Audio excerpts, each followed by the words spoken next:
Assalamualaikum warahmatullahi wabarakatuh.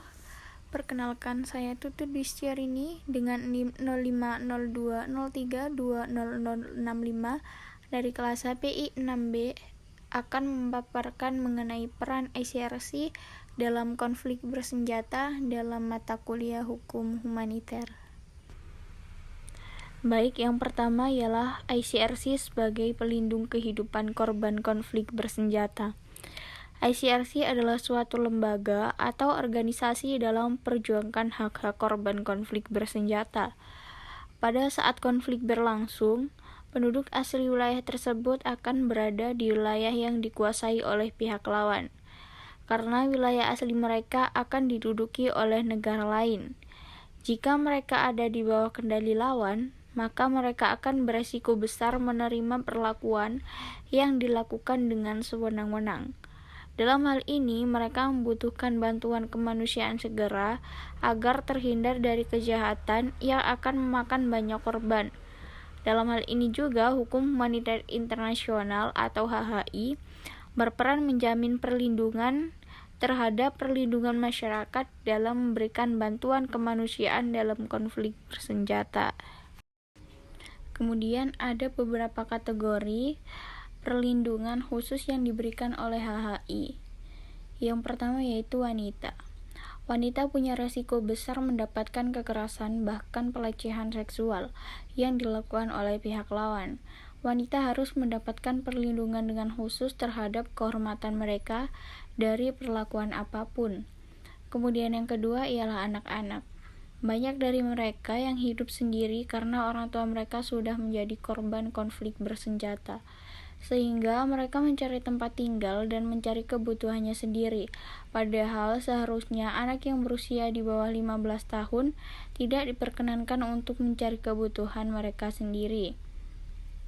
Jika mereka mencari kebutuhan mereka sendiri, maka besar kemungkinan mereka akan mencari ke pihak lawan, karena sudah tidak ada pilihan lain lagi.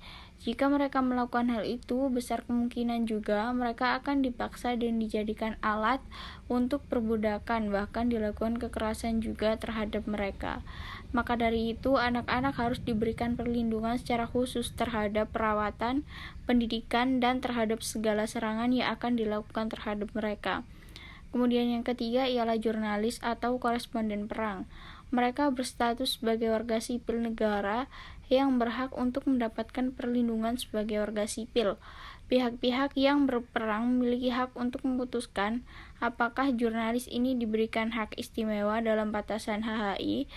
Kantor pusat dan penerbitan kartu identitas jurnalis juga direkomendasikan untuk memberikan kepada mereka untuk melakukan sebuah misi profesional yang berbahaya ini.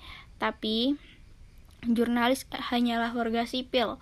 Kartu identitas dianggap tidak memberikan keistimewaan terhadap HHI, tapi hal itu juga dianggap bisa menjamin perlindungan jurnalis terhadap tuduhan kegiatan yang bermusuhan.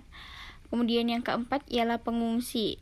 Mereka bukan warga negara asli, tapi mereka juga tidak bisa mengandalkan negara asli mereka untuk mendapatkan perlindungan. Maka dari itu, mereka akan dilindungi penuh oleh hukum humaniter internasional. Kemudian yang selanjutnya ialah ICRC sebagai pelindung martabat korban konflik bersenjata. Aturan tentang orang yang berada dalam tawanan perang adalah wajib seluruh bangsa untuk mempertahankan kehormatan, harkat, dan martabat manusia. Wajib bagi negara untuk melindungi hak-hak dari para tawanan ini. Hak-hak tersebut diantaranya adalah hak mendapatkan jaminan terhadap kehormatan dan juga kesehatannya. Perlakuan terhadap tawanan pria dan wanita juga dibedakan, namun harus setara. Kondisi mereka juga perlu untuk diperhatikan. Jika ada yang sakit dari mereka, maka harus segera mendapatkan perawatan kesehatan. Dalam melaksanakan perlindungan konflik bersenjata, hal lain juga harus dilakukan oleh ICRC, yaitu untuk melindungi kehormatan jiwa. Di antara upaya yang dilakukan ICRC untuk mencapai hal tersebut adalah yang pertama yaitu ICRC berusaha untuk meminimalisir ancaman-ancaman bahaya dalam konflik.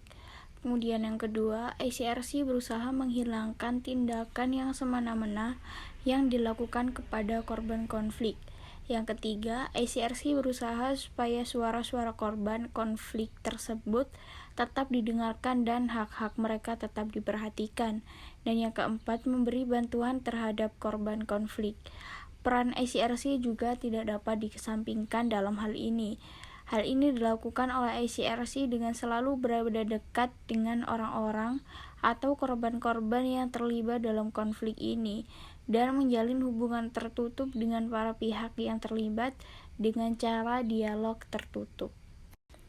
Dan penjelasan yang terakhir ialah mengenai ICRC sebagai penengah konflik bersenjata. Sebagai pelopor hukum perikemanusiaan internasional, memberikan penghormatan kepada hukum juga merupakan hal yang harus dilakukan oleh ICRC. Cara ICRC dalam melaksanakan tugas ini adalah dengan memberitahukan kepada pihak yang terlibat konflik mengenai aturan kemanusiaan yang wajib mereka jalankan. ICRC harus memastikan bahwa hukum itu harus dijalankan dan dihormati. Melalui penasihat hukum humaniter, ICRC menyediakan pengajaran mengenai teknis hukum yang ingin dijalankan. Selain itu, sebagai pelaksana hukum humaniter internasional atau HHI, ICRC juga mempunyai fungsi penting dalam hal ini, yaitu memonitoring. Dalam hal ini, ICRC mengadakan penilaian pada ketentuan hukum, apakah sudah sesuai atau belum. Kemudian katalisator, yaitu untuk mencari pemecah masalah HHI, ICRC membuat diskusi mengenai permasalahan tersebut. Diskusi ini membahas mengenai usulan-usulan, rekomendasi, atau perubahan hukum untuk mencari pemecah masalah yang ada. Kemudian promosi. Harapannya dilakukan promosi ini adalah meningkatkan pemahaman mengenai ketentuan hukum yang ada agar lebih baik lagi dalam penerapannya. Kemudian melindungi. Fungsinya untuk melindungi HHI dari hal-hal yang bisa melemahkannya. Hal ini bisa terjadi atas kurangnya pengetahuan mengenai hukum itu sendiri. Kemudian melaksanakan tindakan yang nyata sebagai cara berkontribusi terhadap penerapan hukum dalam konflik bersenjata. Dan sebagai pengawas, jika ada pelanggaran yang terjadi, maka peran ICRC di sini adalah sebagai pengawas untuk selalu meningkatkan terhadap adanya pelanggaran tersebut. ICRC sering melakukan dialog secara langsung dalam mengatasi hal ini. Selain itu, peran ICRC dalam organisasi nasional adalah sebagai inisiator atau sebagai prakarsa kerjasama nasional untuk mengajukan solusi terhadap masalah yang ada pada komunitas internasional. Peran lainnya juga sebagai fasilitator. ICRC juga berperan sebagai penyedia fasilitas untuk menyelesaikan masalah demi mencapai tujuan yang sudah diinginkan. Kemudian sebagai mediator atau rekonsiliator. Di sini ICRC berperan sebagai penengah, penyelesai masalah antar anggota.